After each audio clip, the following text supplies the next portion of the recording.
Hey, leaders, when educators believe in their collective power to impact student learning, it transforms what's possible for schools. But what stands in the way of that belief? And more importantly, how do we overcome it? Intentional and purposeful focus on building a culture of collaboration is the secret for leaders striving to make a difference. In building a culture of collaboration, Kurtis and Lorna Hewson will share simple tips, ideas, and strategies to take your organization's collaborative efforts to the next level.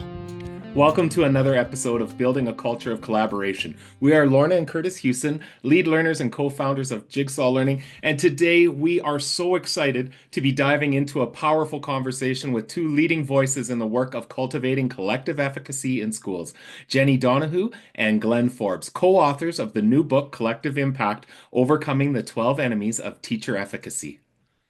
Dr. Jenni Donohoo is a five-time best-selling author and professional learning facilitator with more than 20 years of experience in leading school change. Her work has shaped how educators across the globe think about collaboration, inquiry, and the beliefs that drive high-impact practice. Joining her is Glenn Forbes, a principal and school improvement coach from Queensland, Australia. With a leadership journey that spans rural to metropolitan school contexts, Glenn brings a wealth of experience in building cultures of high expectations and collective teacher efficacy. Together, Jenni and Glenn have teamed up to name and navigate the barriers that get in the way of teacher efficacy and how we can address them head on to strengthen our teams and systems. We are so excited to explore their research, stories from the field, and what it takes to create lasting collective impact in schools. Let's just jump right in. So welcome. We are so excited to have you here. And I imagine this is one of the first times that you've been in the same physical location to have a conversation like this. Yes, it's been a while since we've been together face to face. So it was a great opportunity to connect with you today. Awesome. And Glenn, I heard that your flight's in. You're in Florida today, correct? Yeah, we're in Florida right now, and it's again a great opportunity, Kurtis and Lorna, to be part of the podcast today, and to be here with Jenni face to face is also a rare opportunity, given that we live in two different countries. So wonderful to be here today, and thank you again for the chance to be on your podcast today. Well, we were sharing before off camera that we've had the chance to work with schools in Australia, and we know coming to this side, making that jump in time, it seems, can bring about a little bit of jet lag. So we really appreciate you being here. Most of the work that we did was in New South Wales along the Gold Coast there, but we've been told by several people from Queensland that we were in the wrong state. That the best state is just a little bit further away than New South Wales. That's right. Just head a little further north, Kurtis. Yeah. All right. So obviously, Glenn, first chance to meet you, and Jenni, first time in person or on screen, but we've been huge followers of your work. It's really impacted how we see setting up teacher teams and collaboration in schools. So we want to start with just a real basic question and then dive into how we go about building those high impact cultures of collaboration. We'd love for you to share an experience that has had a significant impact on your leadership and how you view leadership today. I'll start with this one, Kurtis. And I guess in my 20 years experience as a principal, it was coming to the realization that you can't achieve everything on your own. And it was, I guess, early on in my career where I made that discovery. And I think sometimes as a new principal or a rookie principal, you attempt to do everything on your own. You almost let your ego take over and attempt the impossible. And I guess this, in hindsight, has given Jenni and I the inspiration to title our book Collective Impact. We realized that the collective and harnessing the power of the collective is a far better approach. And while there were tough lessons to learn back when I was beginning my journey as a school leader, they've kind of paved the way and really formed the leader that I've become today. Harnessing that power of collective or the collective has been a great contribution to my career. I have to say, I had a very similar experience as a young administrator of thinking I'll just throw on the Superman cape, and if anyone has a problem to solve, I'll swoop in and solve it all, and realizing that's not actually how this works effectively. Nor even possible, as you Right. said, Glenn. And how about for you, Jenni? Well, when I think about an experience that has had a significant impact on me as a leader, I guess it's not necessarily just one experience, as it is seeing a variety of role models and reflecting on different lessons that I've learned as I've watched others lead. And so, from a superintendent in the district where I worked in Canada, I learned about the importance of building relationships and timely and clear communication. From another, learning about prioritizing and the importance of aligning resources with goals. And then, like many of us, probably we've learned by watching others of things that we definitely don't want to replicate, things that we don't want to be and what we don't want to do. But for me, what's most important is making room for others to lead. It's that importance of a strong partnership and that we all have leadership potential. Working with teachers, I want teachers to see themselves as leaders as well, and kind of harnessing that leadership that everybody has the potential to develop. Well, and I think it's critical. Like James Spillane talks about distributed leadership, and I often see that you're having a huge impact as a leader when people are leaving your building to be leaders in other buildings as well. And how can you harness and build upon that within your own organization? Well, and I think it's incumbent on us as leaders to provide those opportunities for people to develop their leadership skills as well. And as you mentioned, harnessing that collective, which is so much more powerful than one individual leading all the work as you go forward.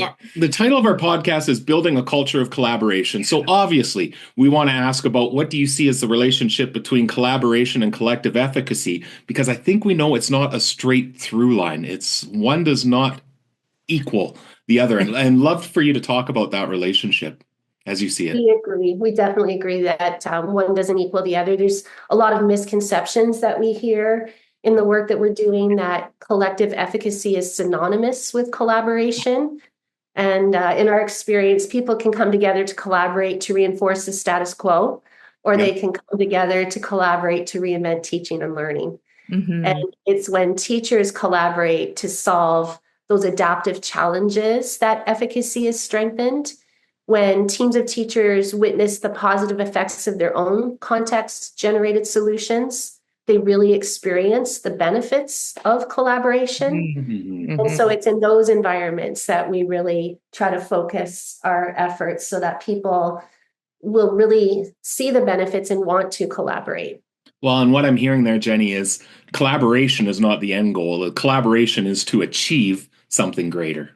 Absolutely. And Kurtis, to build on Jenni's answer, collaboration, we recognize is an important component of collective efficacy. And I guess to draw on some of the research from Australia, Kerry Elliott and Hilary Hollingsworth share that even though collaboration is vital to developing collective efficacy, and collective efficacy implies that teachers who work together and believe that they can achieve a difference will improve student outcomes. It's actually more complicated than that. The complicated aspect of collaboration is ensuring that it actually meets the intended purpose and in such a way that it promotes positive working relationships. It's relatively simple to put teams of teachers together, but it's more complex to ensure that those teams generate the desired outcomes. And I guess Jenni actually shares some of this in her previous work. The success of collective efficacy lies in the critical nature of collaboration. And there's often variability in terms of the strength of collaboration. And John Hattie shares and clarifies that collaboration to improve collective efficacy needs to include a focus on the evidence of impact, common understandings of what impact means, and ways to know about the magnitude of this effect on teaching and how the impact is actually then shared across many groups of students. sort of complicated and complex concepts. Yeah, and we often, when we work with schools, we put out when you set up collaborative teams, it's not a field of dreams type scenario of if you build it, they will come. Just putting teachers in a room and saying, okay, now you can collaborate. We need to put structures, processes, intent, and I love what Hattie says of collective efficacy is not just knowing we can make a difference. That's powerful, but knowing we can make a difference and having evidence of the impact and what that means, I think is so important for us. So, Jenni, on this podcast, we really try and discuss the why and the how related to building a culture of collaboration. Obviously, we're huge proponents of why schools would be collaborating. But again, you argue as well that there are times when collaboration is not needed and could even be counterintuitive. Can you explain what you mean by this? And it's something I've experienced myself when having collaborative time set up in a school as a young leader, and then realizing that when you come to visit some of these scenarios, you had people making bulletin boards or determining what snacks we're going to bring for an upcoming class party and going, oh, I don't know if we're really achieving the intent of why we're getting together to impact student learning. Can you? Absolutely. We have had the same experience seeing that collaboration can be really rich, where people are identifying a student learning need that they are having trouble addressing and coming to common understandings around what maybe other people are doing that's working in their own classroom. And that's really what we're trying to achieve. But not everything requires collaboration. Yeah. And some tasks and some people are better off working individually, depending on the task. Yeah.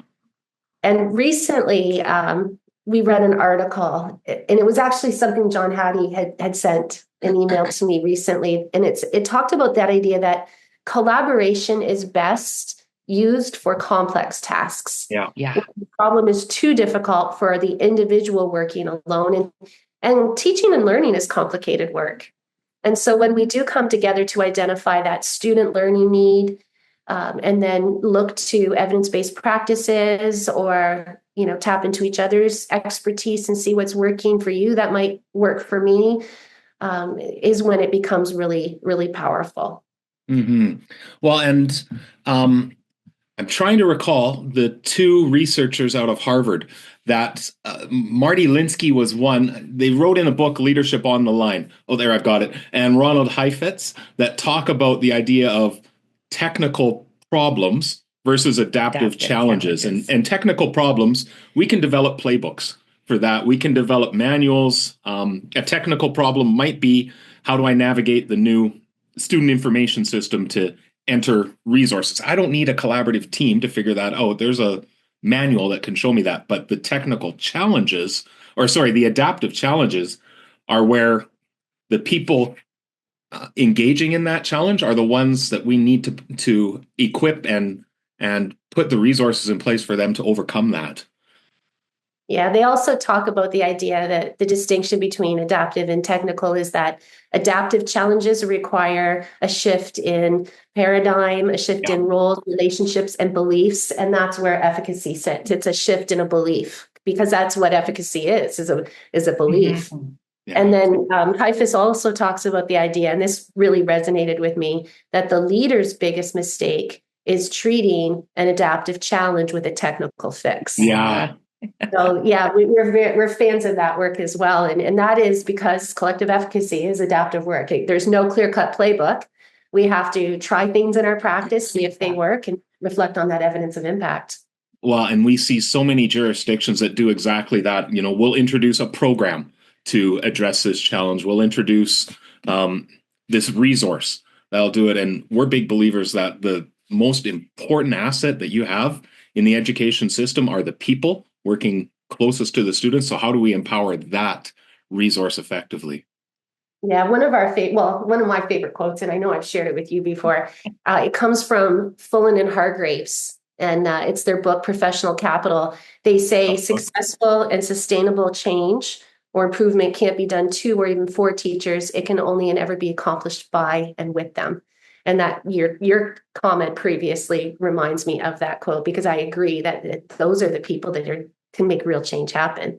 Yeah, absolutely. So we're really excited with the new book that's come out, Collective Impact, where you break down what are some enemies. And we know that we don't have the time to go through all 12 enemies, and we really encourage people. We'll make sure in the show notes to put links to copies of the book. You're going to have to go to the book to get all 12, but can you give us just a little bit of a preview of what are some of the more poignant enemies that you see in relation to that get in the way of high impact collective efficacy?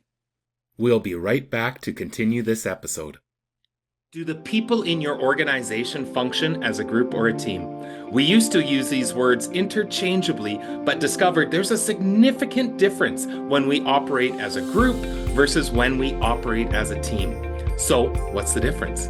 Access the Are We a Group or a Team activity to engage your staff in understanding if they are functioning as a group or team, part of our Collaborative Leaders Toolkit series. In this workshop guide, you'll clearly define the impact of working as a team and the conditions necessary to establish those effective teams. This workshop guide is yours for only $9, and you'll receive everything you need to lead your staff, including workshop slides, participant handout, step-by-step instructions for leading this activity, as well as suggestions for next steps and possible extension suggestions. Go to bit.ly/J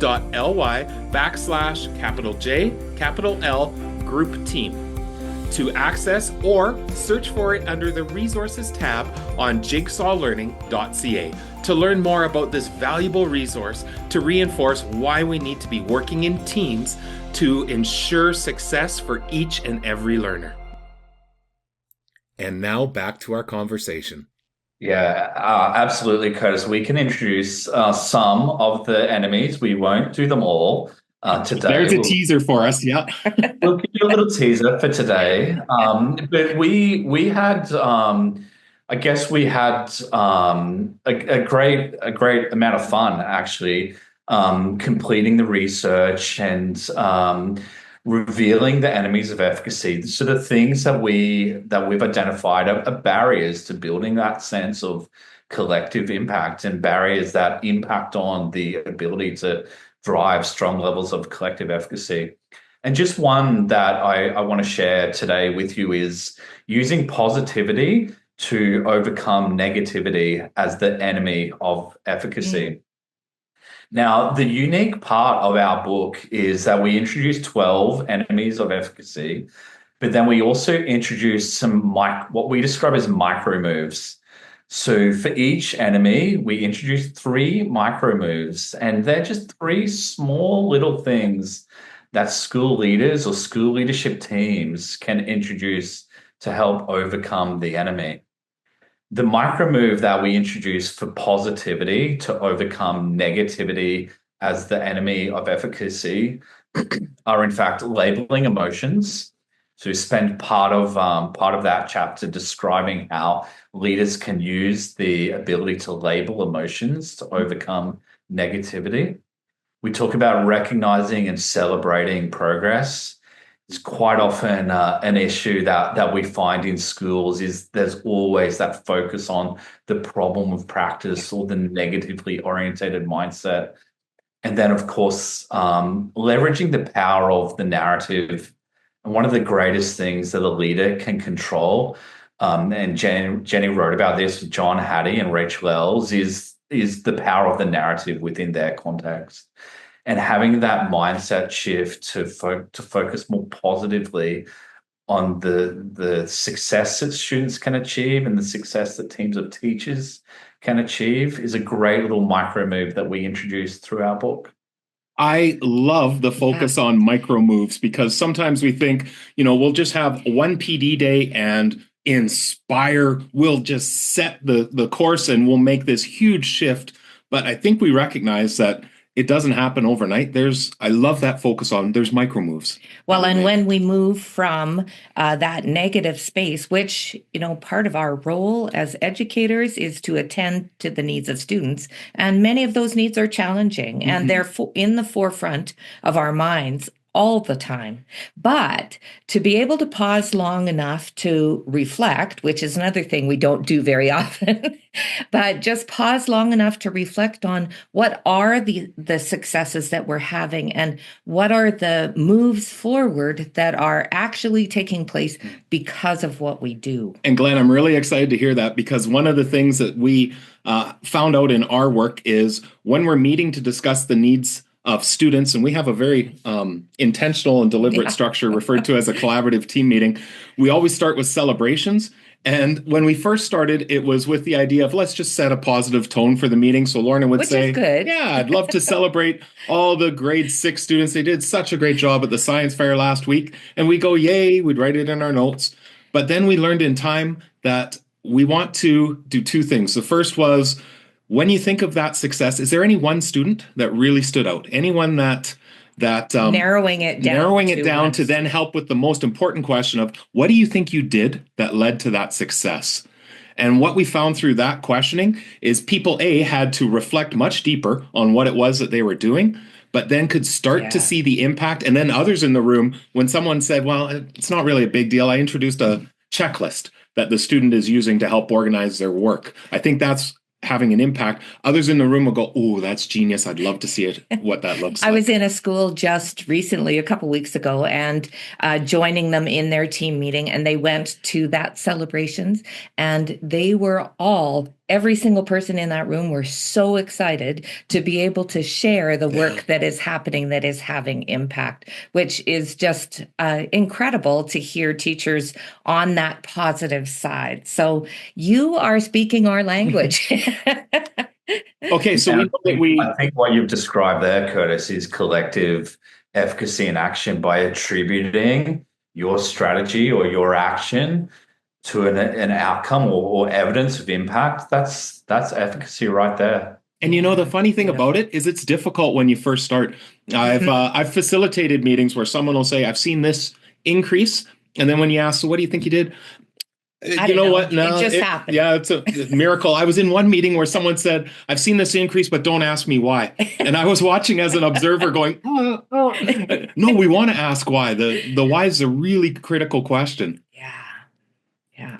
So, and I think what you're describing too isn't the normative expectation in every place. Teachers don't want to brag. They don't want to process. They don't want to present sometimes even the smallest strategy that they're using that's working, because they don't want to look like I don't know. They don't want to look like the know-it-all. Yeah, that's true. true. I love hearing, because we do see that happening too. We need to get that more normalized, I think. And also just on the cause effect piece, that's important. In my experience, I've seen that too. People don't necessarily attribute what it is they're doing to the effects that they're having. And so we talk about that in the book as well, the importance of that feedback from the leader to be that real specific cause and effect, or as your strategy, and having the teachers pull that out of that relationship. Well, and that's where that conversation takes a facilitator, that when you say, well, the parents have really ramped up their efforts. And again, that's kind of now going outside of your impact. As a leader, I'm now going to ask the question, that's great. What do you think you did that led to the parents getting more involved? Like, we always want to try and direct back to, you had a role to play in that. What was it? Yeah. Did you want to hear about a couple more enemies? Yeah, I was going to say, hear more. We monopolized one enemy. Let's go to a couple more. We won't go into detail on all of them, but as we were planning the book and as we were doing the research, we came up with ones that we felt were backed by research. We had a list initially of about 20, maybe 25, and then as we continued to do the research, we narrowed it down to the 12. And what we encourage people to do is take a look at the table of contents and then jump to the chapter that really resonates with them. Right. You don't have to read the book from beginning to end, because as we've been sharing this in our workshops as well, giving people choice about, that's what I'm experiencing right now in my environment. And so one of my favorites is magnitude. And the research demonstrates that when people are forming, both individuals and teams, beliefs about what they're capable of accomplishing, they take into perspective, like their perspective of magnitude. How large is this challenge as they're forming efficacy beliefs. This is the work of Albert Bandura, educational psychologist from Stanford University. And so magnitude does get in the way. And, so we encourage people to think about what is that thing that people are overwhelmed by that might be preventing people from engaging in this work. And so the anecdote, I guess, is perspective over magnitude, and how can leaders reframe challenges in different ways? How can we break down challenges into smaller pieces? And those are some of the micro moves that we talk about in that chapter. Okay. So the micro moves, can you describe what would be one that I could take away specifically as a leader then to help with that challenge of magnitude? I was going to jump to another enemy. Is it okay if I give you a different one? Let's go there. Yeah, please. All right. I think one of my favorite micro moves, again, I hope this is okay, but one of our other areas is isolation is an enemy of efficacy. Yeah. Yeah. And so whether we're isolated physically or whether we're isolated in a building because I'm the only music teacher, the only French teacher, so this micro move is my favorite. It's the idea to break down isolation. We want to encourage interdependence. Yes. And we know that the interdependence is important because there's a meta-analysis that shows the relationship between efficacy and performance is maximized the more interdependent people are on the team. Mm-hmm. And so the micro move to break down isolation is a simple invitation for people to say more.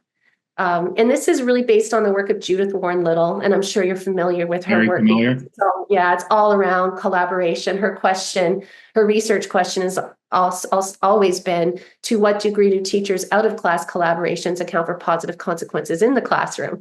And what she has noticed in her qualitative research of teachers' collaboration is that when a problem of practice is surfaced, one of three things usually occurs. It's ignored, it gets joked about, or it gets deflected.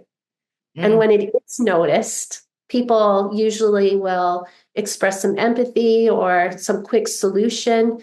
But what she has noticed in her research is a simple invitation for someone to say more.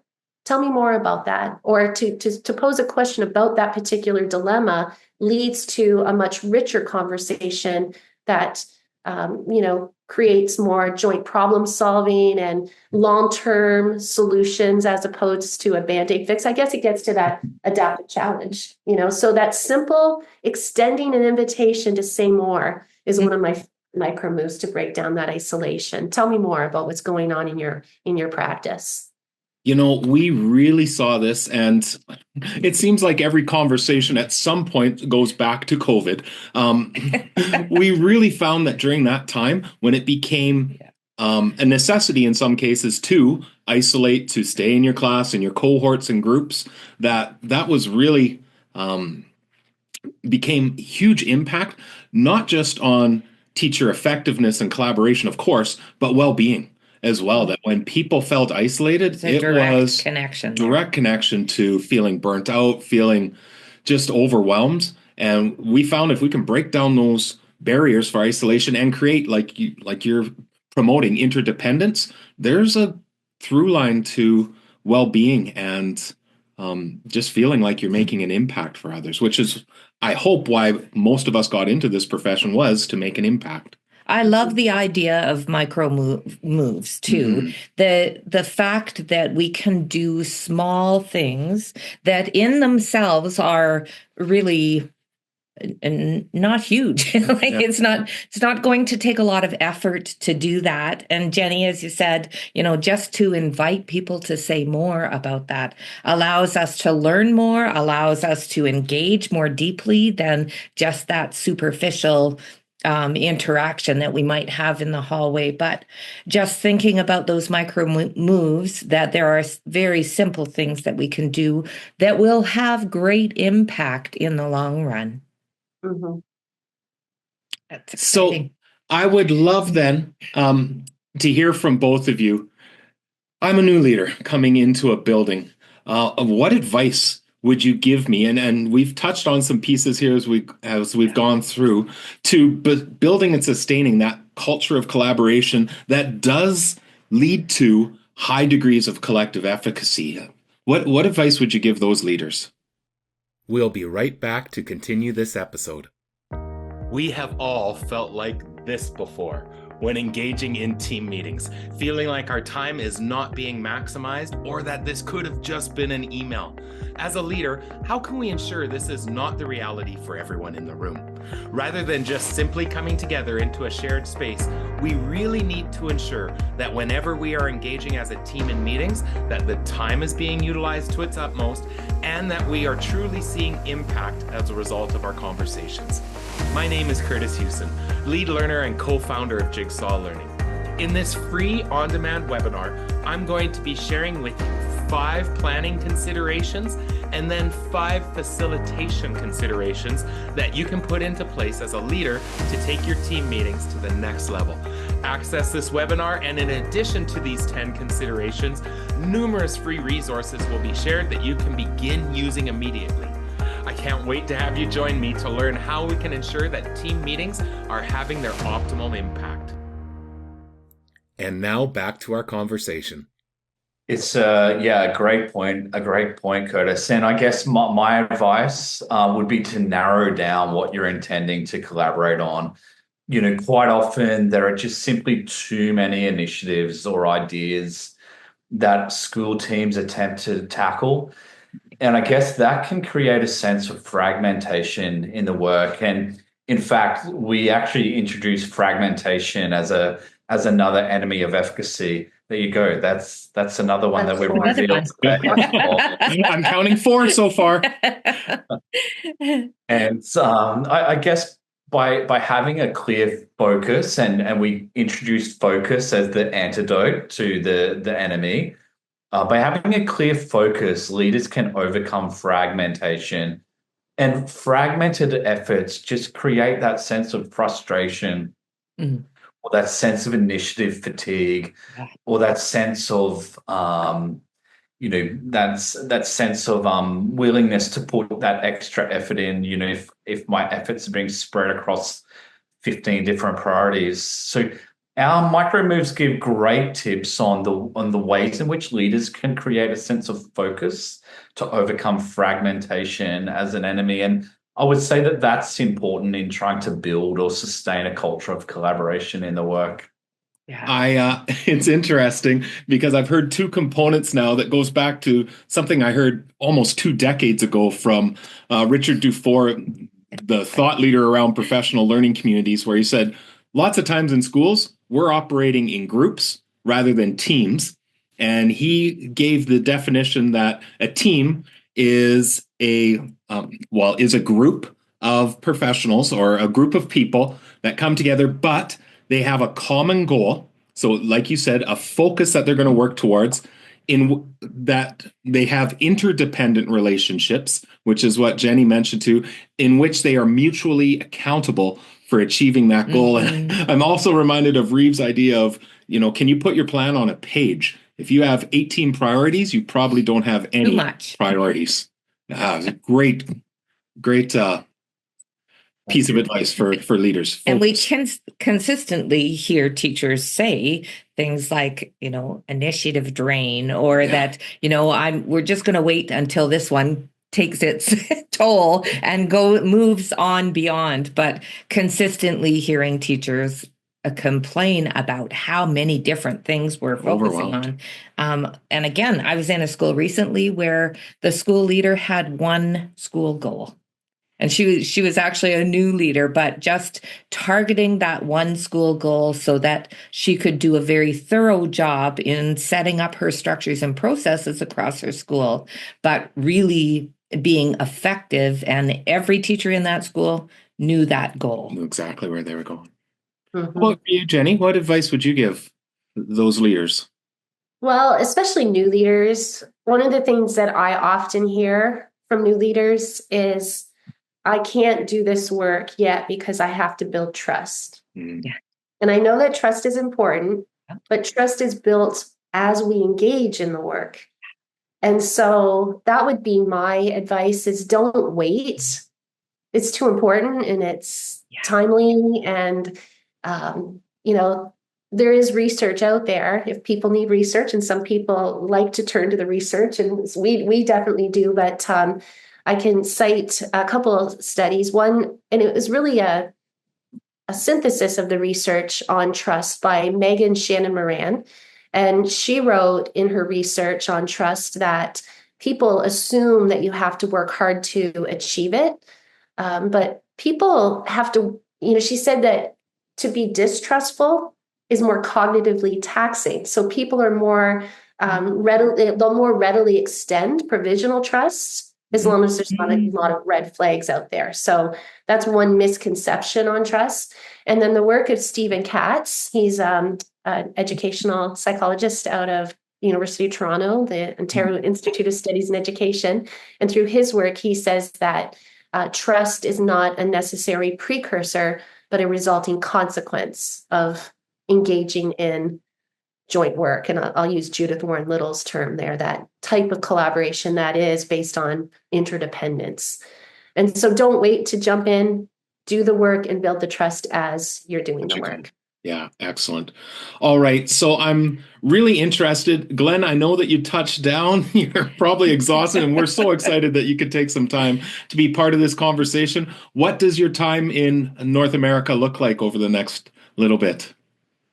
Well, I'm spending some time in Florida with Jenni, and Jenni has a beautiful home in a beautiful location. So I'm enjoying the southern weather and the southern hospitality. Nice. Also spending some time in Chicago, so that will be fantastic to attend some professional development that Jenni's leading, and then I'm heading down to New Orleans to experience the nightlife and the cultural experience that New Orleans brings. Oh, awesome. That's beautiful. We've never been to New Orleans, but we'd love to go. It's on our bucket list. You'll have to let us know what we need to be checking out there. Will do.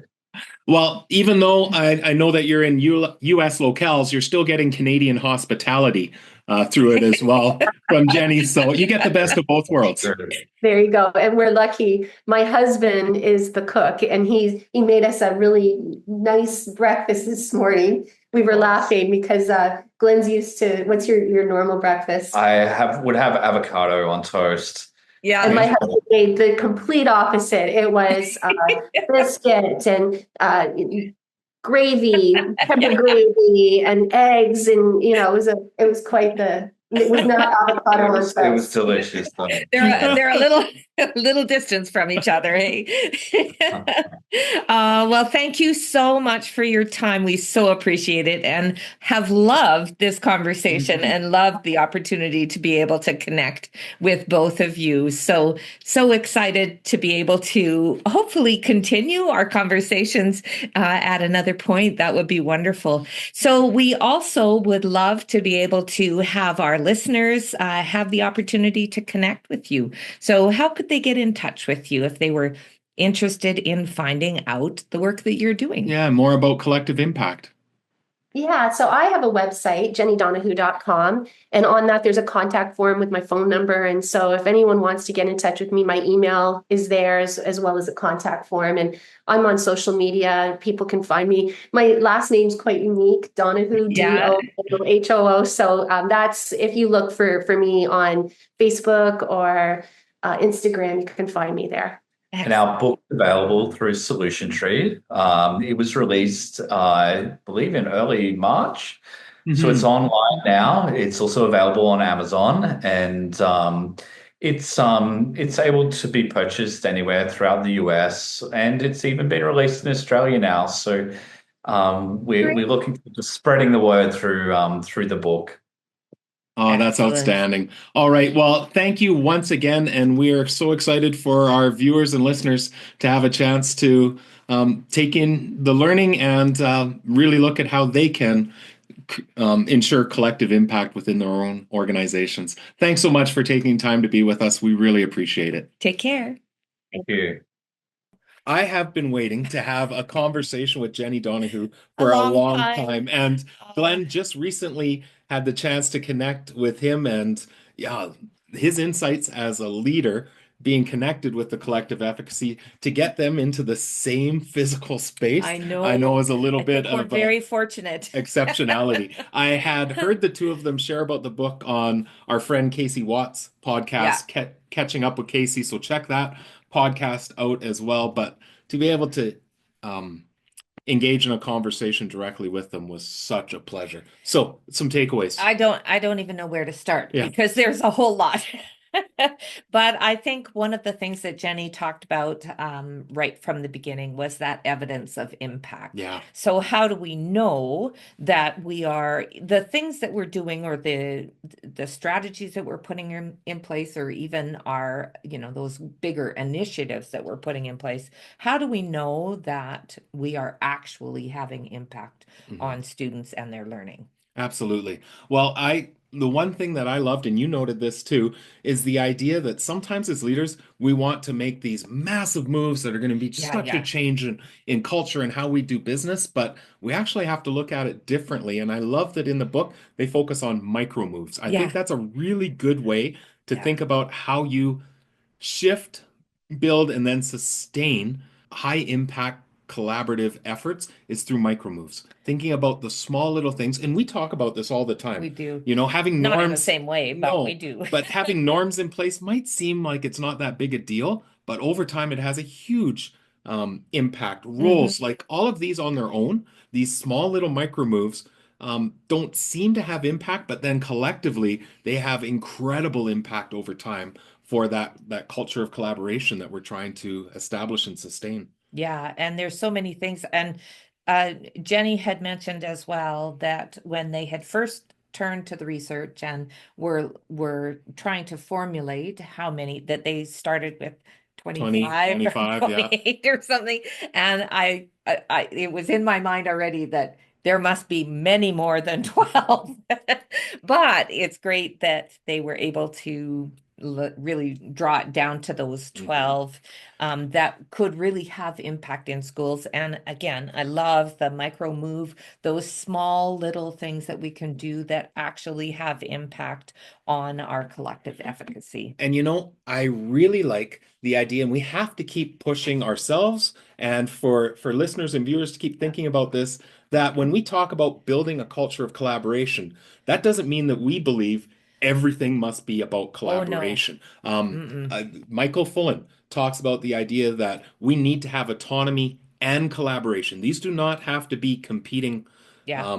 perspectives in No. our schools, but we can have both. And the idea that should we be collaborating on everything? Absolutely not. If there's Hmm. things where it's just easier for one person to take care of it, and that idea of going back to technical problems Yeah. versus adaptive Yeah. challenges, I know I've struggled as a leader trying to establish a technical solution for something that was an adaptive Hmm. challenge of, Or okay, vice yeah, versa. here's our script. Just Yeah. follow the script for this. Well, no, Mm-mm. we know that an adaptive challenge means that we have to bring people together who are Yeah. experiencing it and then have them own that challenge, and then the solution, the micro moves they're going to put in place to tackle that challenge. But just labeling it as adaptive is not the solution, is that we have to actually move through some challenging Yeah. conversations to be able to push those ideas But forward. as a leader, to step back for a second and just reflect, is this a technical challenge or an And does adaptive it challenge? require collaboration? Right, because Yeah. that should be a question we should ask first before we determine Mhm. how do we react or move on that.